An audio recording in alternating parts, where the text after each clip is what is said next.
The Awakened, Chapter 5, First Part. It was 30 minutes later that a trio arrived at old Mrs. Sheldon's house. Maggie the Almighty, who discovered the body, Sheriff Crooks, and Dee. The sheriff himself had requested that Dee accompany them. "Are you coming?" he'd asked, and Dee had stood up. That's all there was to it. For some reason, the sheriff had brought the hunter's longsword with him. Dee didn't seem to care at all. When the little house came into view beyond the ever-changing contours of the hill, the sheriff furrowed his brow and looked over at Maggie, who rode by his side. Smoke was rising from the chimney. Apparently she had noticed it too. "That's odd. When I left, there wasn't anything coming out," she shouted. Her words were soon obliterated by the thunder of hoofbeats as they quickened their pace toward the house. With riddles locked in their hearts, the three of them halted their mounts in front of the little house. The sheriff was the first one through the front door, where he froze on the spot. Peeking around from behind him, Maggie let out a scream of terror. "It can't be. When I saw her, I'm sure she was—" "What's this you're so sure of?" old Mrs. Sheldon asked, setting her steaming cup of coffee down on the living room table and glaring at her boorish intruders. "We're not. It's just... we got word that someone had found you murdered, you see," the sheriff explained with a rare feebleness in his voice. "I'm not sure I want to hear any more of that talk, Sheriff. Sure, a lonely old bird such as me likes to have company, but certainly not on account of that sort of rumor." The old woman closed the front collar of her coat as she stood up. "But this can't be. I saw her lying in the garden out back, covered with blood." Maggie bellowed, her meaty jowls shaking. "Check into it, Sheriff. Check into it real good." "Take a good look. The person you claimed was dead is standing right in front of us. If there's anything human that can survive getting shot through the neck, I'd sure like to see it." And saying that, the sheriff turned around and suddenly exclaimed, "Where's Dee?" It appeared that the hunter had vanished from the doorway without anyone noticing. Maggie and the sheriff circled around behind the house to the flower garden and found a tall figure in black swaying with the breeze. "You stay where I can see you," the sheriff told him. "There's not even a trace of the blood. That's impossible," Maggie said from behind them. Stepping in front of the two men, she extended her hand toward part of the riotous mix of blooms. Amazingly, her limb wasn't even trembling. It was the same courage that allowed her to work as a jack-of-all-trades, visiting scattered villages across the frontier. She was lying right there, and the ground all around her was bright red with blood. There was a black arrow jutting out of her neck. What's this? The sheriff squinted at her exclamation. Maggie's hand then pointed to an area a little in front of the first spot she'd indicated.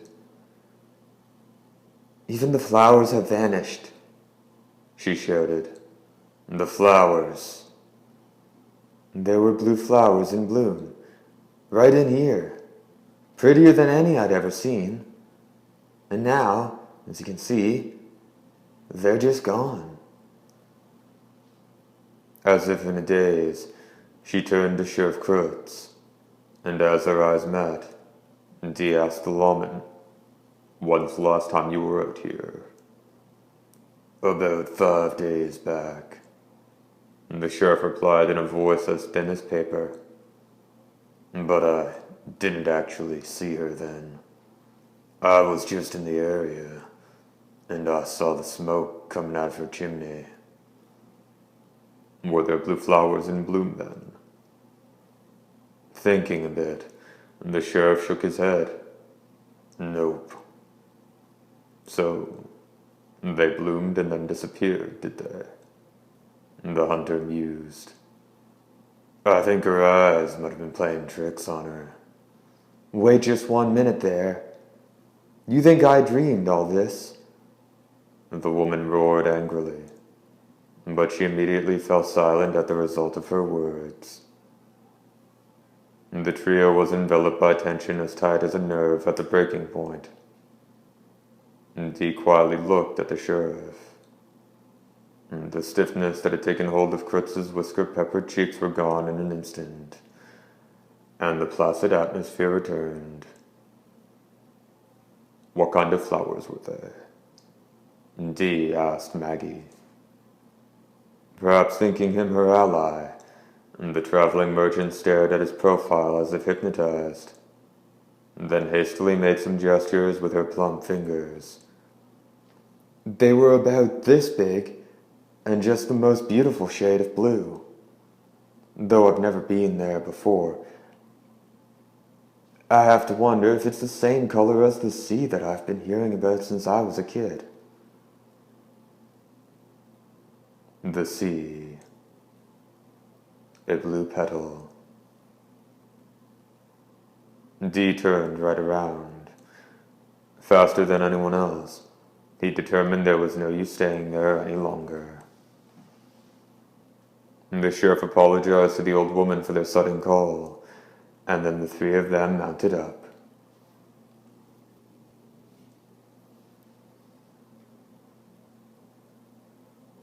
"You should show your face around here from time to time, Sheriff," the old woman called out, her words clinging to them as they rode away.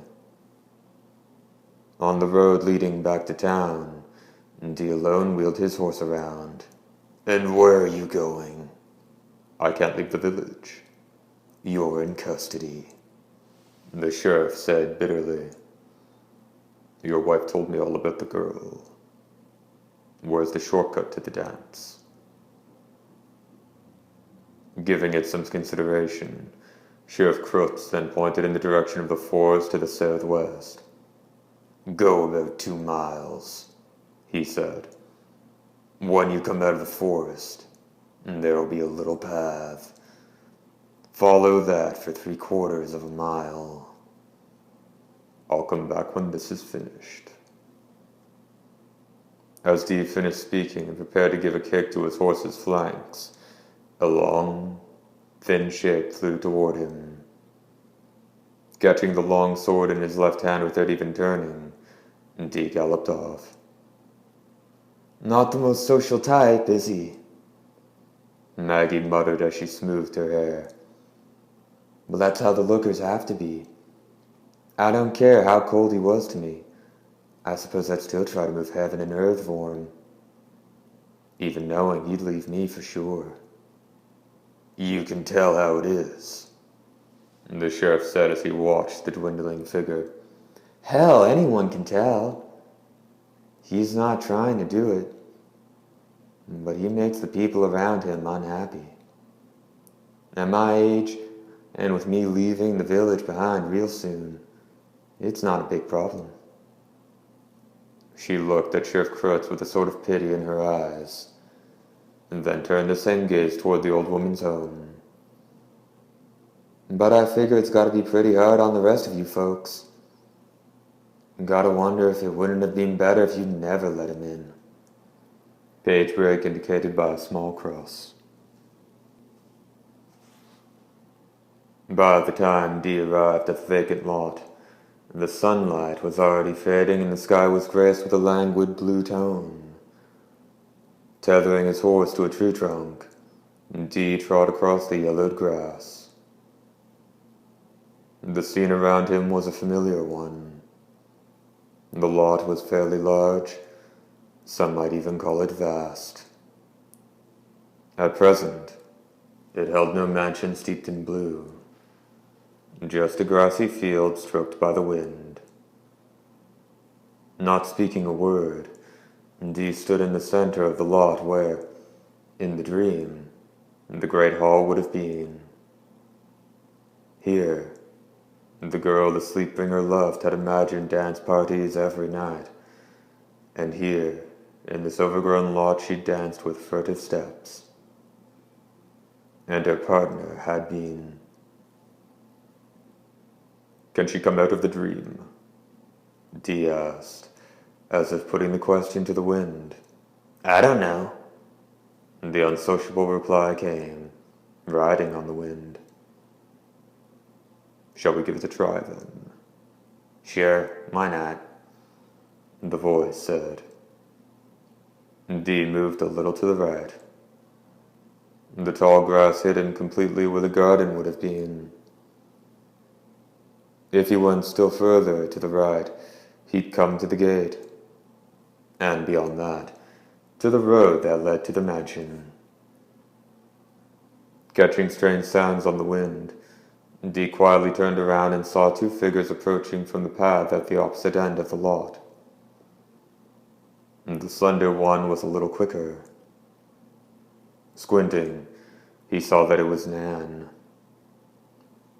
The young man behind her was about the same age, though his face was quite boyish. The two of them probably lived close by.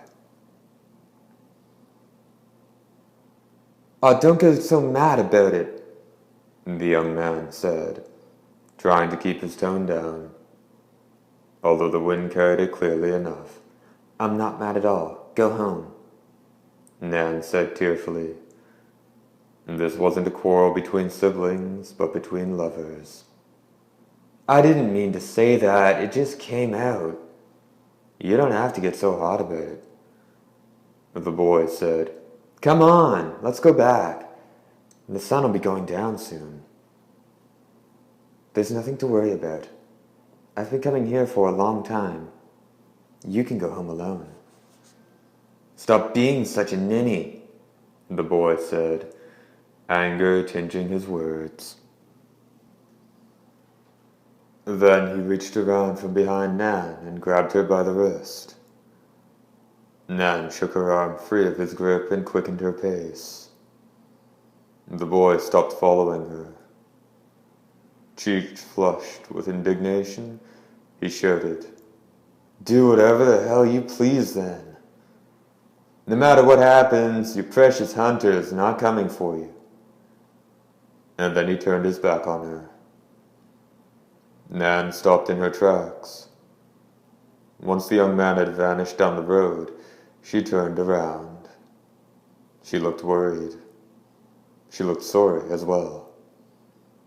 Standing on tiptoe, she was about to go after him, but she soon abandoned that idea and settled back down on the ground. With the back of her right hand, she rubbed both her eyes.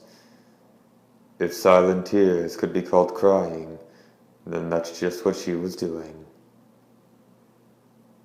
Waiting for her to finish dabbing at her eyes, Dee came out of the grass. When he was about 15 or 20 feet away, Nan casually turned in his direction, and then finally she noticed him.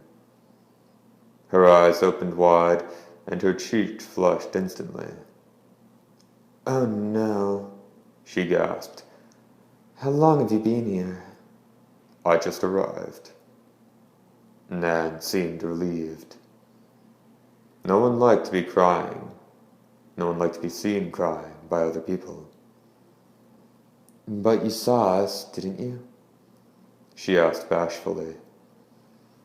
Voice dipping lower, she said, "And I suppose you—" She wanted to ask if he'd overheard the boy mentioning a certain hunter, too, but caught herself and never finished.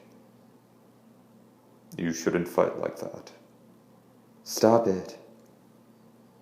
You sound just like one of my teachers at school. It really doesn't suit you. And it wasn't even anything worth fighting about. Dee said nothing. When I said I dreamt about you a few times, he said that was really strange because he'd only had the one dream. That irritated me. So I went ahead and told him I'd gone to see you and talk about it. And that's where the argument started. What would Dee make of this little dispute that centered on him? One of your childhood friends? The hunter asked. Nan nodded. The boy next door. His name's Kane. After answering, Nan noticed that Dee had turned his back to her, and she went off after him. The same boy was coming back down the road. Dee was ready to move away. Don't. Stay here, Nan said, clinging to his arm. Perhaps she was just being obstinate. Kane froze in his tracks and stayed that way for a while. It was hard to tell whether he was angry or amazed. Asshole, he shouted. Nan hollered back. Too bad. Looks like I already have a date. The night creatures can eat you for all I care. Hop in a grave of the nobility, why don't you? And with those typical frontier curses, the young man ran off. He's worried about you, Dee said, his voice calm. For some reason, the young man's voice got like that when he looked at a youthful, lively figure. What, that little bastard? Nan sulked. She tried to act like an adult, but that unbelievable bit of childishness made her expression run the full gamut.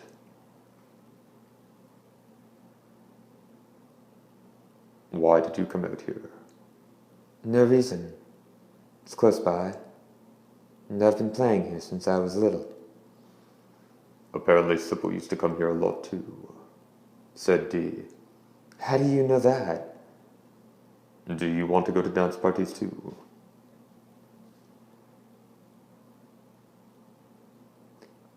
You don't talk about yourself at all, do you? Nan said angrily. The hunter was the cause of her quarrel earlier. She felt like since he knew it, the very least he could do was be a little kinder when he talked with her. But he was far too distant for her to ever say such a thing to him. After all, he was from another world. So, why did she have to dream about him 3 times? All of a sudden, Nan felt a sense of hatred towards someone, but she didn't know who. A fact that only further churned the emotions inside of her. You said you were in the bed next to hers, didn't you? The room next to hers, Nan corrected him. I spent 2 years in the hospital with foam worms eating through my chest. You know what happens when you get a case of those buggers? I hear it hurts. Yeah, Nan said, holding her left hand over the soft swell of her bosom. The worms were a favorite food of spear-carrying sprites, but the girl didn't realize they were part of the air that filled her lungs until the damage was done. If even one of the 1,000th of a millimeter-long creatures was allowed into her body, the toxins it contained could turn the victim's every breath into flames. And yet it actually hardened the lining of the lungs, so their host went through an agonizing hell before their body was completely burnt. When treatment came too late, the flaming breath could spread throughout the entire body, eventually serving up a corpse that had a glossy sheen on the outside, but was charred and crumbling on the inside. A case of the foam worms was only treatable if caught during the first 4 weeks in the body. Nan had barely made it in that time. Strapped down to her bed, She was pushed to the brink of madness by the pain, begging more than once for them to kill her. What saved her was the encouragement she got from her parents, and Kane, and the wisdom the hospital director showed in the decision to move her bed. Dr. Allen had used these words when he introduced the quietly slumbering girl in the next room to the agonized Nan. "You're going to get well someday. I know it hurts, but that's just proof that your condition is improving. If you just bear with it another year or two, you'll be able to race around under the blue sky again, free as you please. You'll be able to kiss boys, too, I suppose. But that girl won't. Chances are she'll never again wake up, as long as she lives. All the things you're going to go on to experience ended for Sybil 30 years ago. And now she just sleeps, never aging. Is that any kind of life?"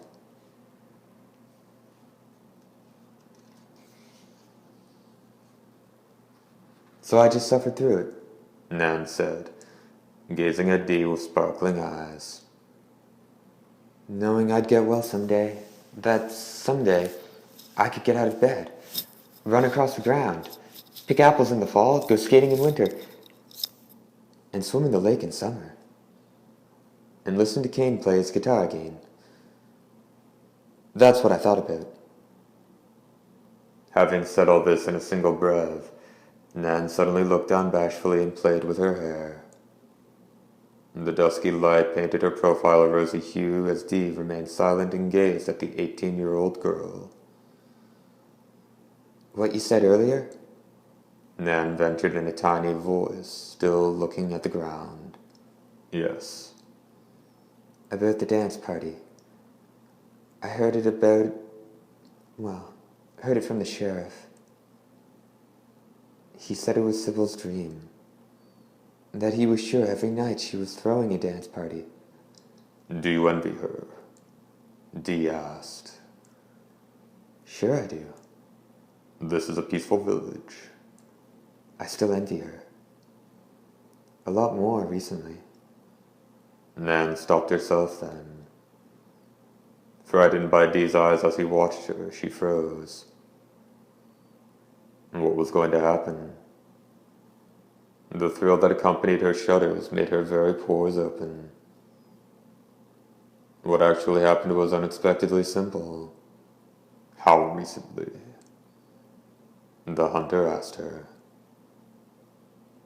She didn't answer right away, but when she did speak, her voice was husky. Since you appeared in my dreams." First part, end.